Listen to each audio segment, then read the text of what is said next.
ओम नमः शिवाय। शिव जी सदा सहाय। ओम नमः शिवाय। गुरु जी सदा सहाय। दिव्य आभा। लेखपाल द्वारा गुरु आशीष की गणना। मैं गुरु जी के संपर्क में जनवरी 2000 में आया। तब मेरा 22 वर्षीय पुत्र एक बड़ी संस्थान के साथ अधिकृत लेखपाल का अध्ययन कर रहा था। वह गत 2 वर्ष से पीठ शूल से पीड़ित था। पिछले 10 माह से बिस्तर पर था और उसे हिलने डुलने और बैठने में अति वेदना होती थी। मैंने उसे दिल्ली, जालंधर, इंदौर, पलवल और सोना के सब बड़े विशेषज्ञों और हकीमों को दिखा दिया था। उसके अतिरिक्त ज्योतिषियों को भी दिखा चुका था। सब यही कहते थे कि उसे कोई समस्या नहीं है और उसका भविष्य अति उज्जवल है। फिर दिसंबर 1999 में मेरे बड़े भ्राता श्री शिव कुमार चौधरी, एक वरिष्ठ पुलिस अधिकारी, ने दिल्ली के पुलिस आयुक्त डॉक्टर कृष्णकांत पॉल के घर पर गुरु जी के दर्शन किए। शीघ्र ही जनवरी 2000 के प्रथम सप्ताह में हमने एम्पायर स्टेट में गुरु जी के दर्शन किए। उस दिन पहली बार 10 माह के उपरांत मेरा पुत्र शरद गुरु जी के चरणों में 2.5 घंटे तक बिना किसी वेदना के जमीन पर बैठा रहा। जब हम चलने को हुए तो गुरु जी ने अगले दिन आने को कहा। हमने वही किया। गुरु जी के प्रश्न करने पर मैंने उन्हें अपने पुत्र के पीठ दर्द के बारे में बताया।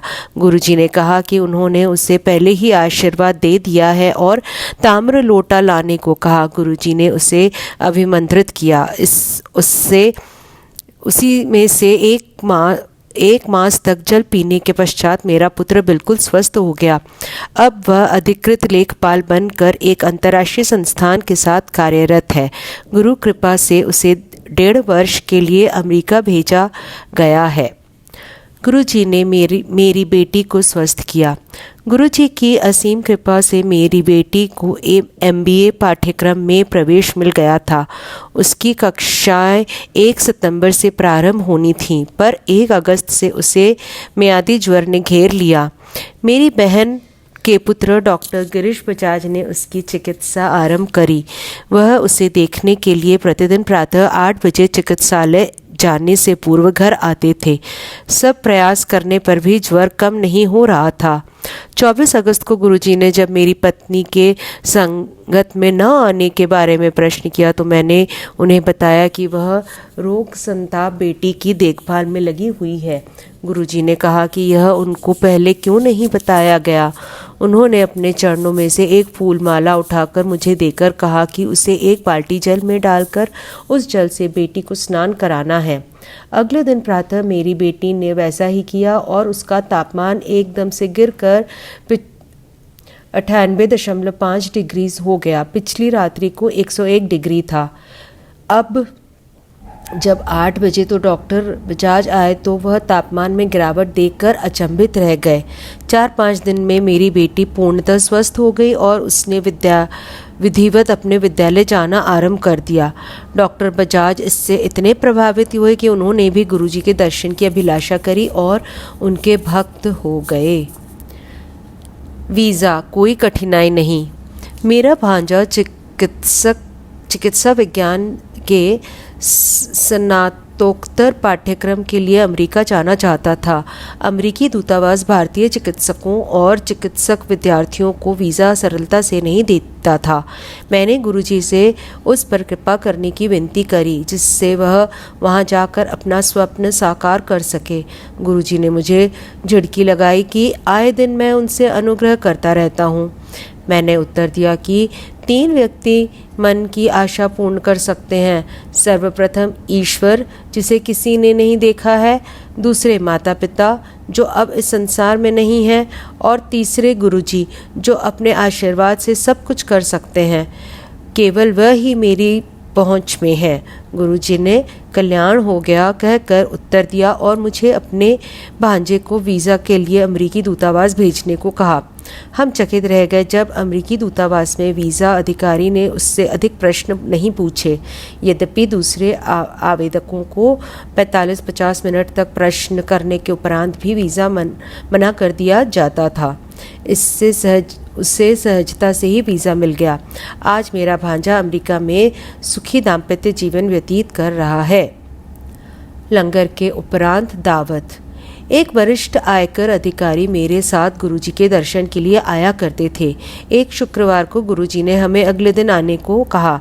उस शनिवार की संध्या को हमने केवल पुरुषों के लिए मदिरा और भोजन का आयोजन किया था। उस दिन दोपहर को मैं सोच रहा था कि गुरुजी ने हमें बुलाकर शाम का कार्यक्रम नष्ट कर दिया था। उस दिन रात्रि को जब 10 बजे लंगर समाप्त होने के पश्चात गुरुजी ने हमें कुछ अन्य अनुयायियों के साथ रुकने के लिए कहा। आधे घंटे बाद गुरुजी ने अपने एक भक्त वरिष्ठ सीमा शुल्क अधिकारी के घर चलने के लिए कहा, जो अपनी पदोन्नति होने पर दावत कर रहे थे।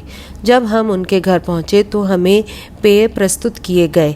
मैं और मेरे मित्र गुरुजी की उपस्थिति में यह लेने में हिचकिचा रहे थे। तब गुरुजी ने मेरी आंखों में आंखें डालकर कहा कि दोपहर को तो मैं शाम का कार्यक्रम नष्ट होने की बात कर रहा था।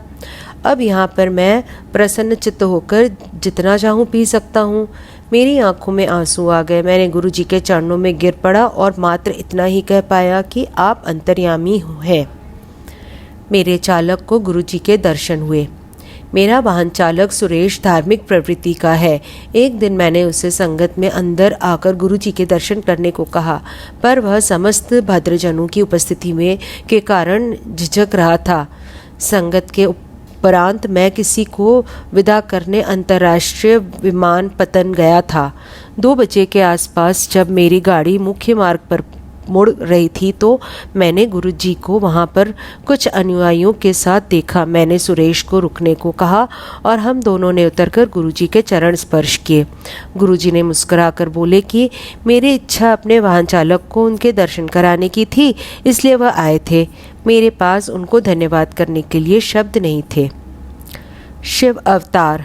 मेरे छोटे भाई की पत्नी के गले में कुछ असाधारण सूजन थी और हमें भय था कि वह कैंसर न हो। गुरुजी को बताने पर उन्होंने कहा कि हम चिंता ना करें और उसकी चिकित्सा अखिल भारतीय आयुर्विज्ञान संस्थान में करवाएं। मेरे एक संबंधी जो शल्य चिकित्सक हैं ने वहां पर डॉक्टर शर्मा से संपर्क करने को कहा। डॉक्टर शर्मा गुरुजी के अनुयायी हैं और उनके कृपा पात्र हैं। उस दिन संध्या को जब हम गुरुजी के पास गए तो उन्होंने कहा कि डॉक्टर शर्मा उसकी शल्य चिकित्सा करें। गुरुजी के कथानुसार डॉक्टर शर्मा ने ही उसकी शल्य क्रिया की और अब वह बिल्कुल स्वस्थ हैं। मुझे पूर्ण विश्वास है कि गुरुजी शिव जी के अवतार हैं। वह सब कुछ जानते हैं और समय आने पर बिना पूछे ही अपना आशीर्वाद दे देते हैं। उनकी शरण में आए प्रत्येक अनुयायी को सब प्राप्त हो जाता है। गुरुजी के लिए जाति और धर्म अर्थहीन है। उनकी दृष्टि में इस संसार में सब प्राणी एक समान है। शिव ने गुरुजी को ही इस संसार में हम सबके जीवन की यातनाओं को और कष्टों से मुक्त करने के लिए भेजा है। गुरुजी ने सबको ओम नमः शिवाय शिवजी सदा सहाय का मंत्र दिया है।